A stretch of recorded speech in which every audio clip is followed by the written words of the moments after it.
সিস্টেমের চায়ের কেটলি আর কি। এটা আমি খুব শখ করে অর্ডার করেছি, আর খুব একটা চিন্তায় ছিলাম আসলে জিনিসটা ভালো হয় নাকি।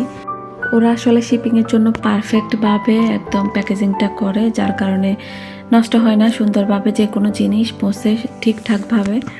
তো যেহেতু এটা দেখতে কাচের মতো, সেজন্য একটু চিন্তায় ছিলাম, না সুন্দরভাবে পেয়েছি। তারপরে এখানে একটা জায়গার জন্য ড্রেস অর্ডার করেছিলাম, ঈদের আগে করেছিলাম। তো ঈদের পরদিনই ড্রেসটা পেয়ে গেছি বা পার্সেলটা পেয়ে গেছি। এবার আসলে তেমন পার্সেল পেতে আমার সময় লাগেনি, অল্প দিনের মধ্যে। আমি শুনেছি যে ওরা এখন অনেক ফাস্টলি কাজ করে, আর কোয়ালিটিও আগের থেকে ভালো করেছে, তাই অর্ডারগুলো করেছিলাম। আর এই যে ড্রেসটা, আর এখানে দেখা যাচ্ছে একটা সানগ্লাস, এটা আমি জারাফের জন্য অর্ডার করেছিলাম। আর যদিও বা অনেক কালারফুল বাচ্চাদের সানগ্লাস পাওয়া যায়, ও এতটা রং চং পছন্দ করে না, সেজন্য এই সানগ্লাস অর্ডার করা।